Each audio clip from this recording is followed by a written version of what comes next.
ढोलकी पे घुंघरू बाजे भोला हमार हो। ढोलकी पे घुंघरू बाजे भोला हमार हो। ढोलकी पे घुंघरू बाजे घर महल शिव के मनहि न भावे हो। घर महल शिव के मनहि न भावे हो।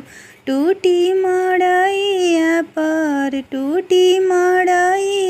पर कितना गुमान हो। ढोलकी पर घुंघरू बाजे भोला हमार हो। ढोलकी पर घुंघरू बाजे मोती के माला शिव के मनहि न भावे हो। मोती के माला शिव के मनहि न भावे हो। सर्प के माला